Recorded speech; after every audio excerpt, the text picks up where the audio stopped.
Hi everyone, thanks for joining the conversation this morning. I'm joining from the lands of the Gadigal people of the Eora Nation and pay my respects to the elders past and present from all the lands we're variously meeting from today.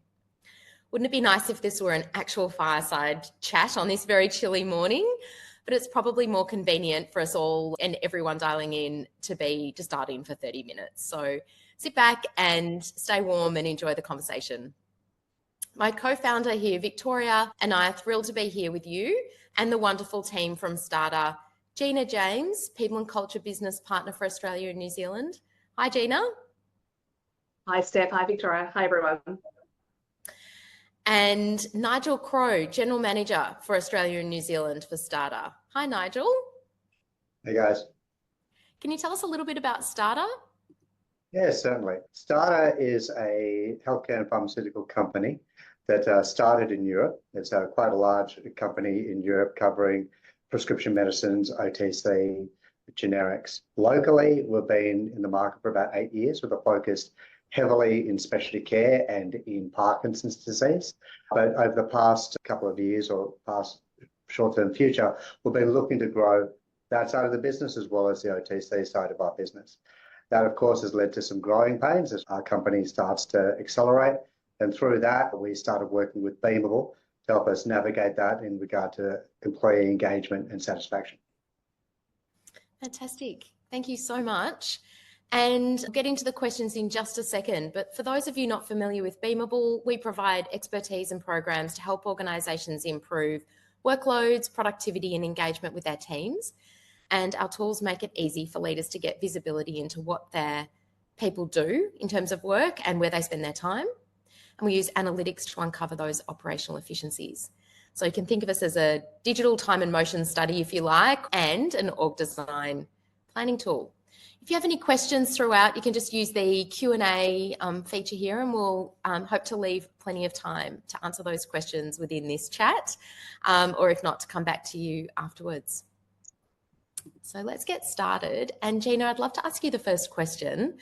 What was the problem that you faced at STADA? Yeah, absolutely. So to take a step back, STADA globally does a pulse survey, an engagement survey every 6 months globally. And historically, Australia and New Zealand had quite high results in this pulse survey. But we noticed a trend over 2023 where our results were dropping. And when we dug into that a little bit deeper, it was due to our employees starting to feel a sense of overwhelm and overwork. We knew we had to explore those areas more closely because, as Nigel mentioned, we've got a huge strategic plan in front of us, which involves a lot of growth. So if we didn't address these proactively, we knew that we would fail before we began. Thank you. And as you looked at those engagement surveys, what did you think there was a need for your workforce?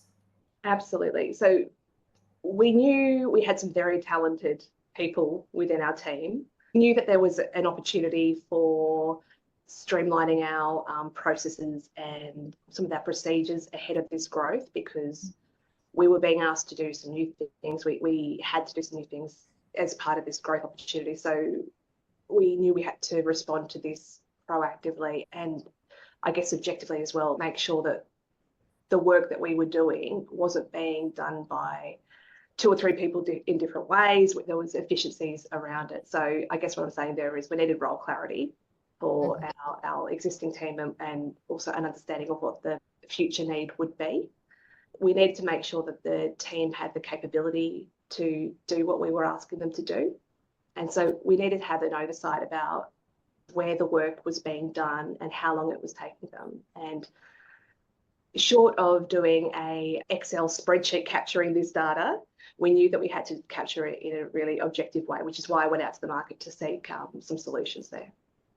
Yeah, fantastic, Gina. And look, those problems are felt by most every organisation in Australia, if not the world. So you certainly weren't alone there. But how did you start to think about seeking a solution to the problem? What did you consider? Yeah, so I knew I needed a solution and I knew Excel wasn't going to be the one for me. So coincidentally enough, towards the end of last year, I attended an ARI conference where Beamible showcased one of their case studies with another provider, another client that they had. And when they were going through their solution, when you were going through your solution, it ticked a lot of the boxes. It wasn't just capturing data, it was then using that data to provide insights. And then what I liked about it was that you could also use AI to generate some solutions to address some of the main concerns that are identified through that data collection. Yeah, fantastic. Thank you. And it's good to hear that you saw, obviously, Beamible as a potential solution there. Why did you ultimately choose Beamible? Yeah, absolutely. So after I attended that case study and I knew I wanted to find out a bit more information, so I arranged to have someone talk to us or talk to me about the solution. And what stood out to me was, yes, it would capture the data for us, but then the use of the tagging and being able to categorize how the work is, how the time is spent was going to be a good solution for us. And then when they were talking through the scenario aspect of the platform, that was going to be quite useful for us because we knew that we had to look at an approach to this future need, and being able to move the different roles around in the different scenarios, it could give us a quite great visual representation of what that might look like and get a better idea of, I guess, the workload split there as well. Yeah, thanks. Thanks, Gina. And bringing stakeholders on the journey is something that often a lot of your peers ask us about. And you brought Nigel in at this point, didn't you? That's correct, yes. I thought it was very important that our general manager at the time and Nigel, who was a senior member of our leadership team, to be engaged right from the beginning, because they also knew that there was a need to address the concerns that we were seeing through this pulse survey. Yeah, yeah. And the people are already busy, obviously, and you're asking them to feed in again on top of their workloads. How did they respond to that? Yeah, absolutely. And whenever I ask our team members to do another survey, it's so important to understand, for me, first of all, to understand the why, but then to explain it to the leadership team to make sure that they're all on board, and then explain it to our team members as well. Because one of the reasons why we're doing this Beamible survey was because everyone was feeling very overwhelmed or overworked to that capacity. So we had to make sure that what we were asking them to do is going to have some tangible outcomes for them. It was going to be worth their while. So taking the time to make sure that we were explaining the process. So it would just be a 10 to 15 minute commitment from their time. But as a result of that, this is what we might find out. And these are the actions that we'll take as a result of that. So making sure that they're along for the journey there. The good thing about one of the good things is our team culture has a strong focus on feedback, and both constructive and having a feedback culture there. So we are used to encouraging our team members to speak up and have their say in how we want our cultures to do it. I was one of the people who probably my workload was too high, much like most of the leadership team. We found that people in head office and the leadership team were probably the most overworked. Jen did very well at aligning what we already knew, which was that we couldn't work any harder and that this could potentially be a good diagnostic tool that helped us find our way through it. The other part to it was just a commitment of time, understanding it would only take 5 or 10 minutes, and then getting Helen and I to do it first, which showed like it took no time at all. We got pretty much immediate feedback in regard to what our workload was, and we could start geeking out on that straight away. So what that did is then allowed probably the three of us to then go to the rest of the team, convince the leadership team to do it based on our experience, and then from their experience, we now had this sort of reinforcing positive momentum behind it. And so it was quite good, basically 100%, I think. Yeah, participation. Yeah, we've had 2 surveys so far, and we've had 100% attendance or participation in both surveys. So that's, I always say that's a sign of engagement, as it is, just having people willing to do these surveys for you. Yeah, thank you. No, it's great to have that response, but also great to have the data as well. So what results have you already achieved and been able to see through Beamible?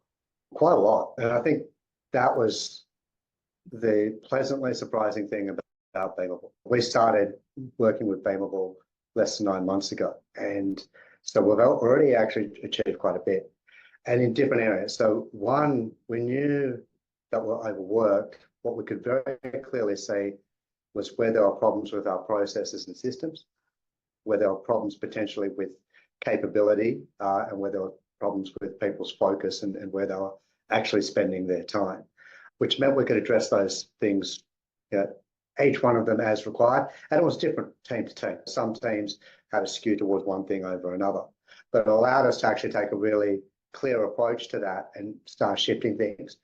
What we've actually seen very clearly from one survey to the next is that engagement has lifted. Workload hasn't quite, and part of the reason for that is there was quite a bit of issues with things like systems and so on. So now we have to go and fix them. So, but people's engagement, people's positivity and optimism around that is far higher, because what we're working on now is moving us forward and getting us to a better place. We're working more efficiently, and we're confident as we get these systems and processes in place that the workload will come down. And I'm starting to notice that already. Like within the team, we haven't done a third survey yet, but you can just see the amount of time people are actually spending at their desks or online is starting to come down, which is nice as well. Yeah, that's phenomenal. And just to hear, essentially it's supporting a bit of change management as you move to new systems and processes, but engaging the team as you go as well. So that's a look at historically, but what are you expecting and what are you hoping, what results do you expect to achieve next? As I said, it's still a bit of a work in progress, and it hasn't been long. So there's still things we're doing in regard to driving greater efficiencies. But one of the things we've already started to see is the changes in conversations. As I said, we're on a growth trajectory. We've got new product launches coming next year. And if you ask people 6 months ago, okay, we've got new product launches, the first thing people say is more resource, more people. That's absolutely, we need more people. Everybody's overworked, and that was where the conversation would go. We're having conversations about that at the moment in regard to that, actually having those resource conversations and building the future footprint of our organization. And the first part of it actually is, if I'm with all of these things and what I can do here, I gain efficiencies of X. And with that efficiency, I can apply so much time, resource, headcount over here across for individuals as well as for teams. And then we can look at what the footprint is required. You also start having people start talking about the type of work they're doing versus the type of work they should be doing, with greater role clarity. And hence, you're having very different conversations around workload, around resourcing, versus what you would have had 6 months ago, which was very much just throw more money at it, throw more headcount at it. Now it is actually, hang on a second, we should actually be able to do this with only maybe slightly higher headcount. And we'll need higher headcount. Like, it's not a matter of just saying everybody needs to do more work. But if we get rid of the busy work, how much capacity do people truly have? Yeah, that's great reflection. And you think about this great work that you've done, what do you think might be the keys to success through the process? A number of things. One, you need very clear understanding of what the problem is that you're trying to solve up front. And Gina mentioned our internal engagement survey. That covers certain things and gives us direction and it becomes our sort of barometer of how people are feeling with engagement, but it doesn't necessarily give us direction on where we need to focus. What this allowed us to do is the first Beamible survey allowed us to diagnose what our problems were and set a benchmark. From that, Gina did a really good job of aligning what we could immediately see as a leadership team and attaching that to actions. Right? So I think that is a really key one, is to say, once you've seen what you need to fix, aligning that to a very clear action plan that we can then get focused on. And then through that, the leadership team became very clear that from our point of view, we were just massively disorganized in processes and systems, but also in regard to what we were working on, right? And our attitude and culture. So it allowed us to then say, okay, let's take ownership of that as a leadership team. How do we do that? What can we commit to individually, and then move forward? So I think actually having somebody like, as we had Gina, and we're very lucky that she had a vision for what this was going to do. She could clearly see what it was going to do, and she communicated well and aligned that to what people's frustrations and belief systems were at the time, so that she got that engagement with it. It sounds like you've had some really great success, and certainly the results are there. I think there's always, in implementing new processes and new tools and things with organisations, I'm sure there's a number of learnings that you might have had along the way. Do you want to share one or two of those that you think will be incorporated as you look towards the future with Beamible as well? Yeah, I'm happy to take that one. Yeah, good. Yeah, I mean, this is going to get quite technical and nitty-gritty. I hope that's what you're looking for here. Yeah, definitely. But when we were looking at, say, some of the tags that we used, it's one of the features I love the most because it can tell you so much about the data. What I realized after the first survey, what we realized after the first survey was that my interpretation of one of the tags definitions might have been quite different to someone else's. So while I was tagging things as strategically important or say future focused, someone else might just say, oh, no, that's just part of my job. That's just what I do. That's not necessarily working towards a strategic goal. So what we had to do after the first survey, what we chose to do after the first survey was make sure we were, as a whole team, make sure we were all aligned to what these tags mean and what we were trying to get out of those. So I think from the outset, making sure that those definitions are understood across the organisation, making sure the leadership team's on board so that they could roll that out to their team members, that would be quite good, because now we have the tags from the first survey and the second survey, so we don't necessarily see a benchmark between the two because we've got different definitions of them. But between survey 2 and survey 3 and surveys onwards, we'll all be aligned there with what those are. And then the second point I might say was have a really good think about how you want your org structure to reflect in the tool. So when we first did the survey, I had it by line manager and their department underneath.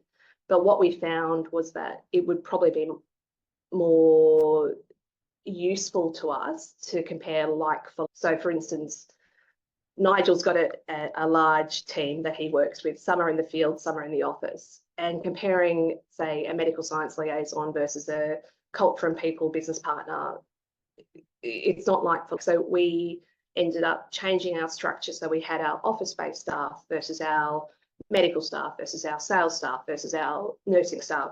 So just again, cutting that in different ways to provide more meaningful insights. So again, just a learning from that would just be making sure at the beginning of the process, you know what your goals are and that you're aligning the way you set up the tool to help you meet those goals in the best way. Yeah, thanks. That's so helpful. And for the technical boffins amongst us, then yeah, that's incredibly helpful. Thanks. So we're going to have a bit of time for Q&A. So if anyone who's dialed in has a question for Gina or Nigel, please just pop it into the Q&A here. To get us started, one of the questions I have is how you think about return on investment. So Nigel, this one's for you. Has there been an impact on top line or bottom line results? Definitely. I think the people were struggling for oxygen, I think is the best way I look at it. They couldn't get their head above water and therefore were doing a lot of busy work. Focusing people for the back end of last year and this year in regard to doing the activities that matter most has been important. We've seen top line results have started to take off, especially across our specialty care and neurology part of our business. And we've also seen, and this is the nicest part of it, we're investing more heavily than ever before. We're spending more money than we planned on spending this year. But bottom line, we're absolutely killing it because of the efficiencies that we're driving. We're looking to save money where we can. People are working far more efficiently. We're not wasting as much money, and our mistake rate and error rate across the organisation, across all functions, has dropped.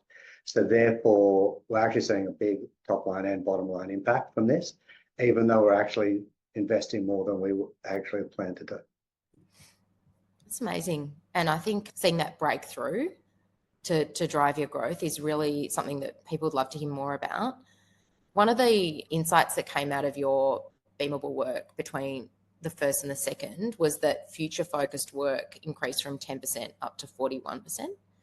Would you say that's related to that focus piece that you talked about? You talked about focus and capability and process and systems. It's partly focus and it's partly systems and processes. I know for myself, so I started out, I've been the general manager for 2 months. Before that, I was looking after business development, and I couldn't get started. Like every day I'd go to do something and I'd just be caught down in internal process, admin, systems that were inefficient, etc.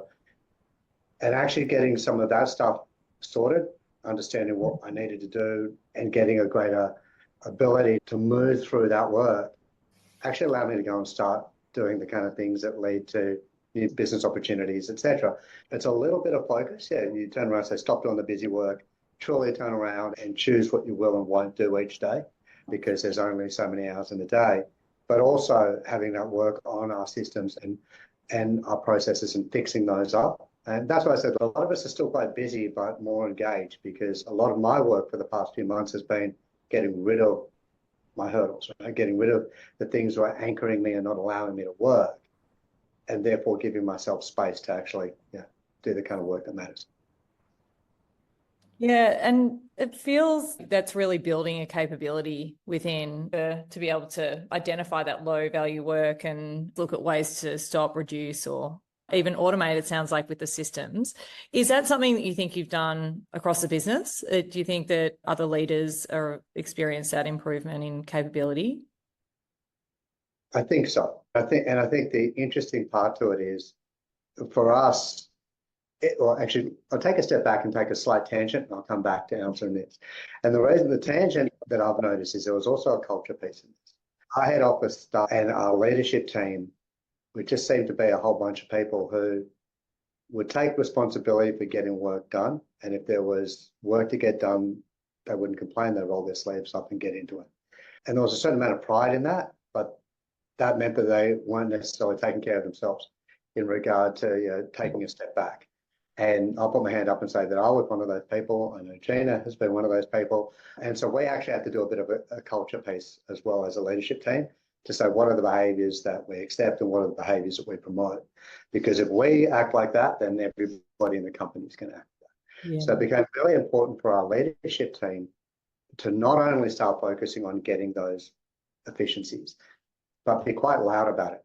So we had to actually vocalize it, be loud about it, and start talking about a different attitude that we wanted people to take. When we did that, you start seeing that flowing through the organization. Because so long as we were just constantly taking on more work, of course that then gives a reflection of the culture we expect.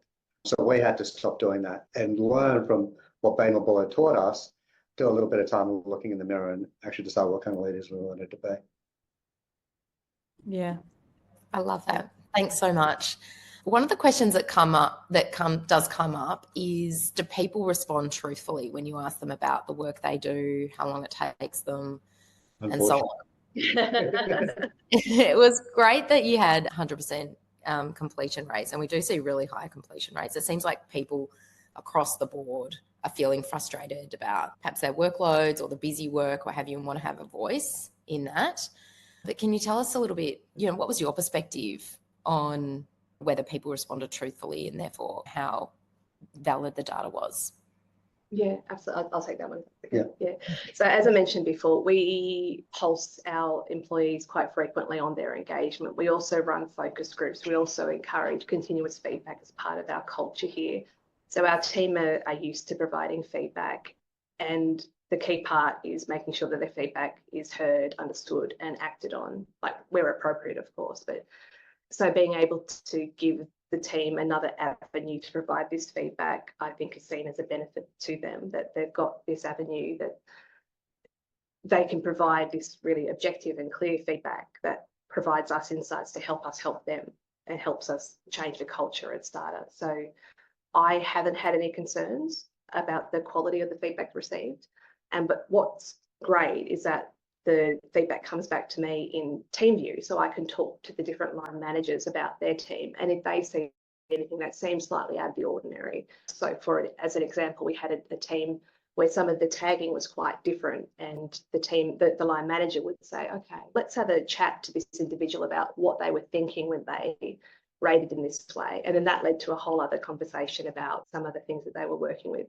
So to answer your actual question, yes, absolutely. I trust the data that we have, and it's another great avenue to continue the conversation with our team members. I can't believe that 30 minutes has flown by so quickly. Thank you so much, Gina and Nigel, for sharing all of your incredible experience, but also being so honest about the impacts and the journey that you've been on. It's been wonderful.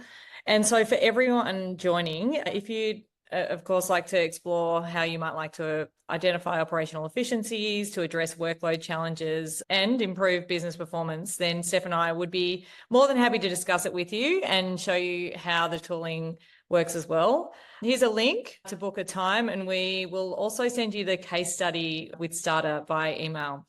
And Jordana from our team will give you a call to hear your feedback as well.